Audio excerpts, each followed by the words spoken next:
First of all, we're extremely excited. Got a lot of people to thank. We got a great staff, great support staff that really worked hard all the way from the edits we send the players to coordinating the visits, to showing them around campus, and a lot of hours spent on the road.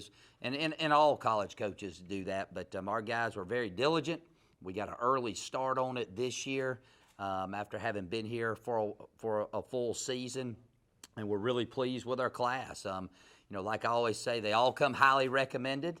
You can't sign them all, but the ones that we got, we are extremely excited. They fill a lot of needs that we had going into this class.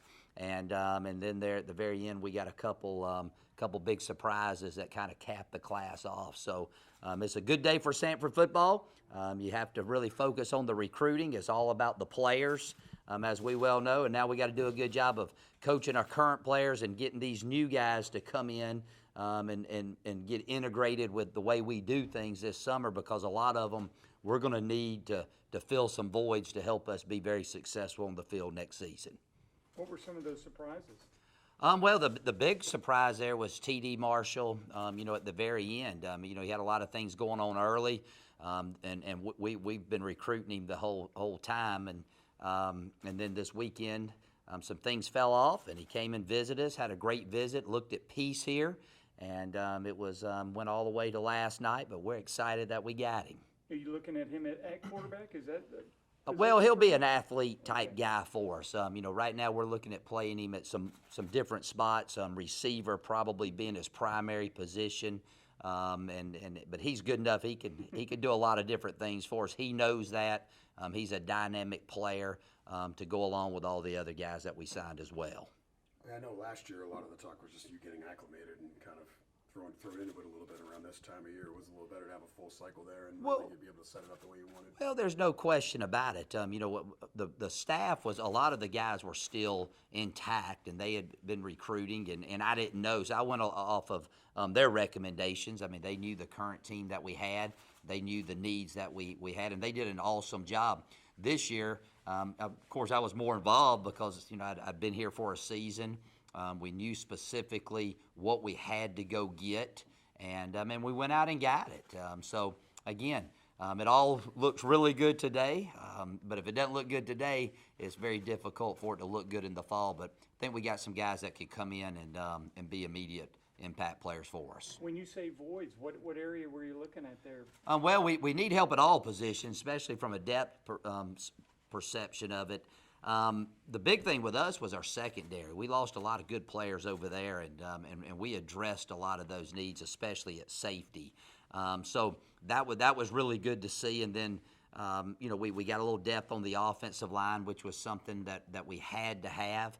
Signed some really big players there, and then of course we needed some receivers, we needed D linemen, we needed a linebacker.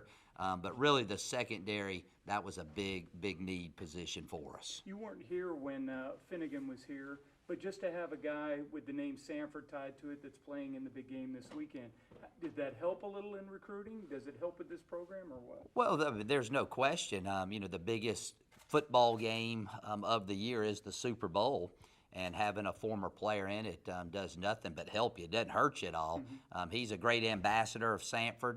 I believe I first met him early in the year. He was at a game. He was retired, and now we look up, he's playing in the Super Bowl. So he's done well for himself this year, and we're very excited for him. But, I think when you look at Samford, what all it has to offer, you're in a great city. You play a high level of football. You have a tremendous academic reputation. And then you look around and you see a guy like that playing in the Super Bowl. You see Jaquaski Tart last year being drafted in the second round this year. James Bradbury getting all the publicity for being in the Senior Bowl. You can come here, play a high-level ball, have a great opportunity to play in the NFL. And more importantly than all that, you get a Samford degree. And when you put all those things together, we got a very special situation here. I want to go back to Marshall just real quickly. Landing a player of his caliber, knowing who was looking at him before, do you feel like that maybe potentially sends a message not only throughout the state but throughout the league as well with the caliber of player you guys can land? Well, we hope so, and and he is a great player, and we have a lot of other great ones that are in this class that are very integral to what we're trying to do. I think the big thing with us, if you look at the roster, We had 7 guys from the metro Birmingham area. Now, that didn't talk about Huntsville or Montgomery, just right around here that signed with us this year. And, you know, our big thing is it's cool to go to Samford. I mean, this is a beautiful place, and, you know, we want to get that out. I mean, you take TD and then Mike Williams over there, who was a highly recruited guy as well. I mean, Mike may have been recruited just as highly as TD.